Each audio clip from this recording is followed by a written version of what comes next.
My name is Dr. Thomas Lucky, and I'm here again to talk about a subject that's been in the news recently, and give our condolences to Steve Jobs, the Apple CEO, that recently died of pancreatic cancer, quote unquote pancreatic cancer, and how there's been quite a bit of attack recently that if he would have went the traditional way, he might be still alive. Well, all you got to do is look at statistics of pancreatic cancer and see that Job lived 8 years. Average pancreatic cancer lives about 6 to 8 months, even with treatment. So I think he beat the rap. One thing I have a difficult situation with is having a transplant. I think that really set him off because, number one, he not only had his own downloads that he had, but also received epigenetic and morphogenic fields of this other person that he took the transplant from. Maybe the emotion that led to the death of that person, which is a very dangerous thing. And on top of that, also the fact of immunosuppressive therapy is not a particularly good thing when someone has a malignant issue. Instead of getting to the root of things, we cover it up. It's like people trying to put out a fire. Essentially, it fans the flame and the fire becomes very destructive. It's amazing. You have a house that's burning, and we call the firemen out, and the firemen put out the smoke, but leaves the embers they're burning. Eventually what's going to take place is you're going to have another wind blow through, and it's going to fan the flames again, and you're going to have a fire that's out of control. So that's essentially what we do in the medical field if we're not careful, is to fan the flames instead of getting to the underlying problem, getting to the foundation of the problem. And that takes responsibility, accountability, which is very much lacking today. People pass the blame, and they play the blame game instead of really owning up to responsibility for their health, their wellness. And so with Steve Jobs and his situation of going alternative routes with vitamins, minerals, and herbs, which is absolutely horrible, is what they want to make you think. Something that has some association with the human body and the physiology of the human body. We're ridiculed for doing such silly things as replacing what's missing in our bodies.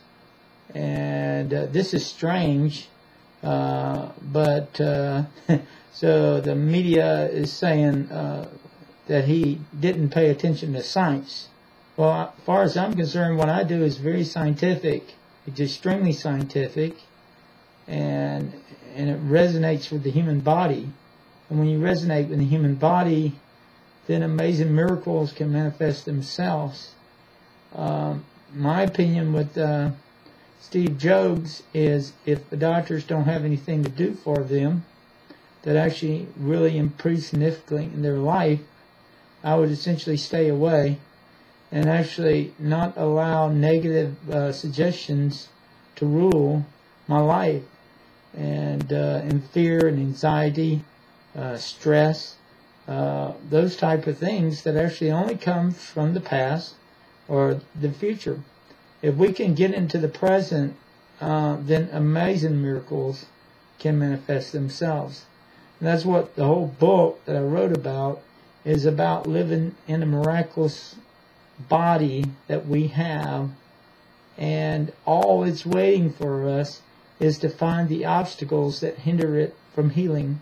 And when we remove the obstacles, which usually occur at the belief level, and we realize that we're not in control, and as far as our physiology, and we humble ourselves and lose the ego that drives most people, and that's usually their brain. That's usually the scientific person that hinders themselves from healing, because they question, they're skeptical, they're analytical, and the analysis causes paralysis of the heart, and the heart cannot do anything until it's unloaded of all these toxic emotions and beliefs that are not ours anyway.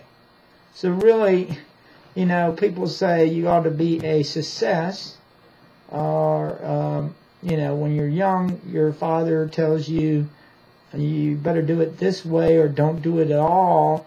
Well, what they're really doing is setting you up for failure. And so you fail to please your father. You fail to please your parents. You fail to please your father figure, which is your boss. You fail to please in your relationships because you're not a good father. And you see on and on and on, because it's not how many times we fail. It's how many times we get up. It's how many times that we seek to a higher level, to a higher altitude. And attitude determines altitude. So when we have the proper attitude about ourselves, when we forgive ourselves and allow God to undertake and become the empowerment of our lives, then we will see miracles manifest every day. It should not be a really exciting thing to see a miracle, because miracles happen all the time. Just the fact that you get up every day is a miracle. Just the fact that you see the sun rise and sunsets is a miracle. But we get our minds on these itsy-bitsy ideas that actually matter very little in the scheme of things. And really, they're hindrance for our growth and our ability to transcend to the next level. This is Dr. Thomas Lucky. Thank you and have a great day. And don't be a statistic. Have a great day.